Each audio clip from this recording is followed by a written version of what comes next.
जय श्री राम। शंखनाद में आपका स्वागत है। मातोश्री में वोटिंग से एक दिन पहले की रात बेचैनी भरी गुजरी। उद्धव ठाकरे परेशान रहे, धड़कनें बढ़ती रहीं, जगह जगह से रिपोर्ट लेते रहे और अपने नेताओं के साथ चर्चा करते रहे, क्योंकि उद्धव ठाकरे को जो अलग अलग बूथों से, अलग अलग जगहों से वोटिंग से पहले की जो रिपोर्ट मिली है उसमें कोई अच्छी खबर नहीं है। एक दिन पहले लोगों का मूड भांपने की कोशिश की गई थी, लेकिन उद्धव ठाकरे को पता चला कि इस चुनाव में जिसमें वोटिंग होने वाली है आज, उद्धव ठाकरे का आधार ही खिसक गया है। वो आधार जो उन्हें अपने पिताजी से मिला था, जो शिवसेना हिंदुत्व के लिए जीती थी, हिंदुत्व के लिए काम करती थी, वो आधार उनका खिसक गया है। और यही उनके लिए सबसे परेशानी वाली बात रही कि एक कार्डर वोट था उनके पास, जब तक वो हिंदुत्व से भटके नहीं थे। वो कार्डर वोट, उनको वोट पढ़ना ही पढ़ना था, लेकिन ये कार्डर वोट ही खिसक गया। और उनको यही रिपोर्ट्स आई हैं कि अलग अलग इलाकों में जहां पर शिवसेना, जब वो एकजुट थी, अच्छा प्रदर्शन करती रही थी, तो वहां पर लोगों का उद्धव ठाकरे से मोह भंग हुआ है। अब सवाल ये उठने लगा है कि उद्धव ठाकरे क्या वाकई हिंदुत्व के लिए काम करते हैं?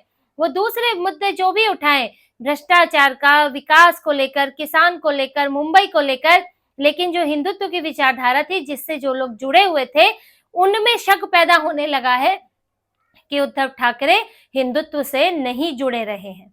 तो अब उद्धव ठाकरे इसी बेचैनी में उन्होंने बड़े नेताओं को बुलाया, देर रात चर्चा भी हुई कि आगे क्या किया जाएगा। अब एक दिन पहले जब ये माहौल है और अगर ये वोटिंग में तब्दील होता है तो फिर क्या बचेगा उद्धव ठाकरे के पास, वो आगे क्या कर सकते हैं और इस सब की वजह क्या है।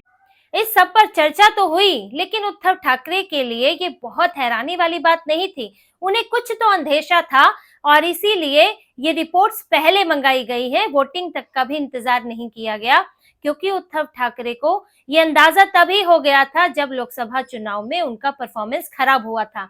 तभी से उन्हें लगने लगा था कि यहाँ पर अब बड़े भाई तो छोड़ दीजिए, आप मंझले भाई भी नहीं बनेंगे, आप सबसे नीचे, सबसे छोटे दर्जे पर आपको रख दिया जाएगा, क्योंकि 21 में से 9 सीटें आई हैं। और उसके बाद से ही उद्धव ठाकरे ने अपनी इज्जत बचानी शुरू कर दी थी। पहले सीटों को लेकर लड़े और वहां पे भी कुछ नहीं हुआ, 100 से कम सीटों पर आ गए। फिर मुख्यमंत्री के चेहरे को लेकर लड़े, लेकिन तब भी कुछ नहीं निकला और उन्हें चेहरा नहीं बनाया गया। उद्धव ठाकरे ने कोशिश की थी कि किसी तरह एक माहौल बनाऊं, मैं अपनी इज्जत बचाऊं, कम से कम शिव सैनिकों को ये तो लगे कि बीजेपी से अलग होना गलत फैसला नहीं था। और यहाँ पर उद्धव ठाकरे को शिवसेना, चाहे वो यूबीटी ही बन गई है, उसको सम्मान मिल रहा है। लेकिन उद्धव ठाकरे यहाँ भी विफल हो गए और उनके लिए अब अपने आप को साबित करने की चुनौती और ज्यादा बढ़ गई। एक तो उन्हें सीटें नहीं मिली, दूसरा उन्हें उम्मीदवार की समस्या थी, क्योंकि कई जो उनके विधायक थे, जो बड़े नेता थे, वो शिंदे के पास चले गए थे, उन्हें उधारी पर उम्मीदवार लेने पड़े। कांग्रेस के उम्मीदवारों को टिकट दिया उद्धव ठाकरे ने, लेकिन उद्धव ठाकरे ने जैसे तैसे, क्योंकि अब उनमें हिम्मत नहीं थी कि वो इस गठबंधन से निकल सके, गठबंधन में अपनी इज्जत गवाकर भी वो उसी में बने रहे। लेकिन जैसे ही चुनाव में उतरे तो उनके सामने बड़ी चुनौती आ गई विचारधारा की। उन्होंने बड़ी कोशिश की कि मैं संतुलन बनाऊं और बार बार बयान देते रहे कि मैं कांग्रेसी नहीं हुआ हूं, जब मैं 30 सालों में बीजेपी नहीं हुआ तो मैं कांग्रेसी कैसे हो जाऊंगा। उन्होंने बड़ी सफाइयां दी और बड़ी कोशिश की दिखाने की कि मैं अब भी हिंदुत्व की विचारधारा पर ही चल रहा हूं, मेरा हिंदुत्व थोड़ा अलग है, बीजेपी का हिंदुत्व अलग है। ये सब परिभाषाएं देकर, बाला साहेब का नाम लेकर किसी तरह से लोगों को जो है वो बेवकूफ बनाने में जुटे थे, भरोसा जीतना चाहते थे कि तभी उनके सारे किए कराए पर पानी फेर दिया मुस्लिम धार्मिक गुरुओं ने, मुस्लिम संगठनों ने, जो खुलेआम उलेमा बोर्ड अपनी 17 शर्तें ले आया, जिसमें उद्धव ठाकरे आश्वासन दें ये भी लिखा हुआ था। इसके बाद जो सज्जाद नोमानी है, उन्होंने सूची जारी कर दी जिसमें यूबीटी को समर्थन था और यहाँ तक कि कई दो बड़े मुस्लिम संगठन और उनसे जुड़े हुए 100 एनजीओ उद्धव ठाकरे के लिए प्रचार कर रहे थे। वीडियो सामने आए जिसमें यूबीटी के नेता मौजूद थे और जिस तरह से मुसलमानों ने इस चुनाव में आक्रामक रणनीति अपनाई, जिस तरह से वो खुलकर सामने आए कि हमें ये केन प्रकारेण इस चुनाव में अघाड़ी को जिताना ही है, उद्धव ठाकरे से उनका इस्लामीकरण उनका कराना ही है, तो इससे उद्धव ठाकरे के लिए जवाब देना मुश्किल हो गया। और जो अभी तक थोड़ा संतुलन भी बना पा रहे थे, उनके लिए अंतिम दिनों में, चुनाव प्रचार के कुछ अंतिम दिनों में मुंह छुपा के वो फिरने लगे और क्या कहने लगे, मुस्लिम आरक्षण पर मुझे इसका कुछ नहीं पता, आदित्य ठाकरे ने कहा। उद्धव ठाकरे ने इस पर जवाब देने से मना कर दिया। उलेमा बोर्ड की शर्तें क्या है, उन्होंने यही बताने से इनकार कर दिया, उस पर बात करने से इनकार कर दिया। तो उद्धव ठाकरे की हालत वहां बिगड़ने लगी कि वो अब मुसलमानों के खिलाफ भी नहीं बोल सकते और हिंदुओं को जो थोड़ा बहुत भरोसा जीतने की कोशिश कर रहे थे, अब वो भी उनके हाथ से निकल गया। तो वहां पर उद्धव ठाकरे विचारधारा की लड़ाई हार गए और उसके बाद जैसे ही भाजपा ने हमला बोला कि बाला साहेब ठाकरे के बारे में कांग्रेस से कुछ तो बुलवाइए, कुछ अच्छी बातें तो बुलवाइए, तो उद्धव ठाकरे वो भी ना कर सके। और हुआ क्या कि प्रियंका वाड्रा ने बाला साहेब ठाकरे की विचारधारा पर ही सवाल उठा दिया और उनसे दूरी बना ली और उद्धव ठाकरे वहां बस मुंह देखते रह गए। और इस पूरे चुनाव प्रचार में उद्धव ठाकरे एक मुद्दे से दूसरे मुद्दे पर कूदते रहे, वो नैरेटिव की लड़ाई में कमजोर पड़ गए। देखिए, ये जो पूरा अभी उनको जो रिपोर्ट्स मिल रही है उसकी पटकथा तो तभी लिखी गई थी क्योंकि उद्धव ठाकरे बार बार अलग अलग मुद्दे उठा रहे थे। आप बीजेपी को देखेंगे, महायुति को देखेंगे तो वो एक मुद्दा उठा रहे हैं, इससे अपने विकास की बात तो कर रहे हैं, साथ ही हिंदुत्व की बात कर रहे हैं, तुष्टीकरण की बात कर रहे हैं, उनके फोकस में और कोई मुद्दा नहीं है। आप अगर कांग्रेस की बात करें तो वो तुष्टीकरण करने में व्यस्त है, थोड़ा विकास के मुद्दे उठा रही है और बार बार फोकस उन्हीं चीजों पर कर रही है, संविधान की बात, जाति जनगणना की बात, जो फिक्स मुद्दे हैं। लेकिन उद्धव ठाकरे बार बार अलग अलग मुद्दों पर कूदे, पहले हिंदुत्व, हमारा हिंदुत्व अलग, उनका हिंदुत्व अलग कहने लगे, फिर बाला साहेब ठाकरे की बात करने लगे कि पीएम मोदी बाला साहेब ठाकरे का नाम नहीं ले सकते। अरे जब तुम नहीं ले पा रहे हो तो कोई दूसरा तो लेगा ही। तो वहां भी उनकी हालत खराब हो गई। जनाब बाला साहेब ठाकरे जैसी चीजें सामने आई कि शिवसेना यूबीटी इस स्तर तक गिराई है। और इसके बाद उन जब ये मुद्दा उन्हें लगा कि ये सब नहीं चल पा रहा है, बाला साहेब के नाम पर तो मैं ही घिर गया हूँ, छत्रपति शिवाजी के नाम पर मैं ही घिर गया हूँ, भले ही वहां पर मूर्ति टूटी लेकिन पीएम मोदी ने माफी मांगी और उन्होंने कहा कि क्या राहुल गांधी वीर सावरकर पर माफी मांगेंगे, तो उद्धव ठाकरे के पास तब भी कहने के लिए कुछ नहीं था। नौबत यहाँ तक आ गई उद्धव ठाकरे को कि उन्हें सिलोड़ में हिंदू मुस्लिम करना पड़ा।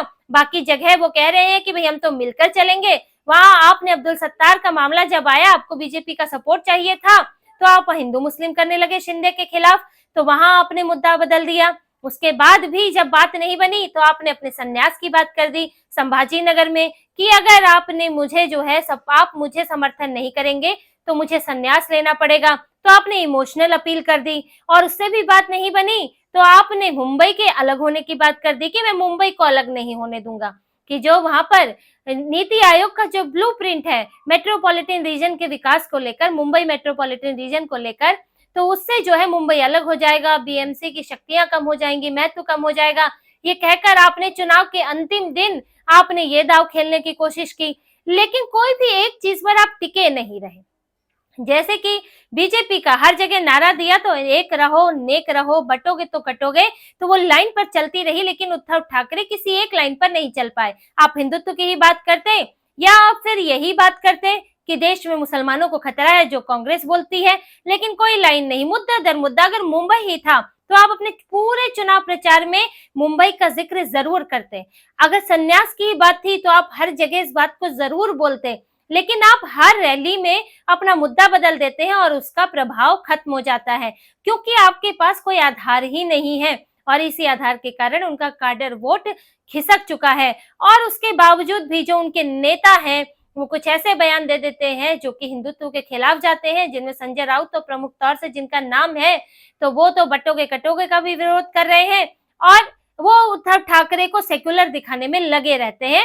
सेक्युलर मतलब तुष्टीकरण, इस्लामीकरण। तो उद्धव ठाकरे को सबका नुकसान हुआ है और इसका अंदेशा उनको था ही, कुछ ना कुछ अंदाजा था और अब वो आगे की रणनीति भी तैयार कर रहे हैं कि अगर अब ये वोटिंग के बाद नतीजे इसी तरह के हुए तो फिर कहाँ जाएंगे, कहाँ मुंह लेकर जाएंगे, क्योंकि यहाँ अघाड़ी में तो उनकी वैसे भी कोई जगह नहीं है। चर्चा तो इस बात की भी है कि अगर अच्छी परफॉर्मेंस हो भी गई तो भी अघाड़ी में उनकी क्या औकात होगी, क्योंकि कांग्रेस उनका मुख्यमंत्री तो उन्हें बनने नहीं देने वाली। अगर मुख्यमंत्री नहीं बन पाए तो कैसे फिर रहेंगे, क्या आधार खोजेंगे, क्या ये कहेंगे कि शिंदे अगर मुख्यमंत्री बनेगा तो मैं मुख्यमंत्री बनूंगा, जैसे कि उन्होंने कहा कि महायुति पहले सीएम कैंडिडेट घोषित करे, मैं तभी सीएम कैंडिडेट हम भी घोषित करेंगे, तो क्या फिर महायुति का मुंह देखेंगे? तो उद्धव ठाकरे अभी सब पर चर्चा कर रहे थे और आगे उनकी पार्टी में इस पर मंथन चल रहा है और डिटेल रिपोर्ट्स कि आगे आगे क्या किया जाएगा। बेसिकली इस पर अब जो है उनकी चर्चा है, उनके नेताओं को इस पर विचार करने को कहा गया है कि आगे क्या रास्ता हो सकता है और साथ ही इस तरह के जो उनके हालात बने हैं उसका जिम्मेदार कौन है, इसको लेकर भी रिपोर्ट्स में इसका भी जिक्र था, जिसमें खासतौर से जो समस्या सामने आई है वो है अघाड़ी से उनके साथ गठबंधन करना, क्योंकि मामला वहीं बिगड़ा है। मामला बीजेपी से अलग होने का नहीं है, मामला हिंदुत्व से भटकने का है जो उद्धव ठाकरे के साथ खिलाफ गया, क्योंकि बीजेपी से अलग होकर तो पहले भी चुनाव लड़ चुके हैं।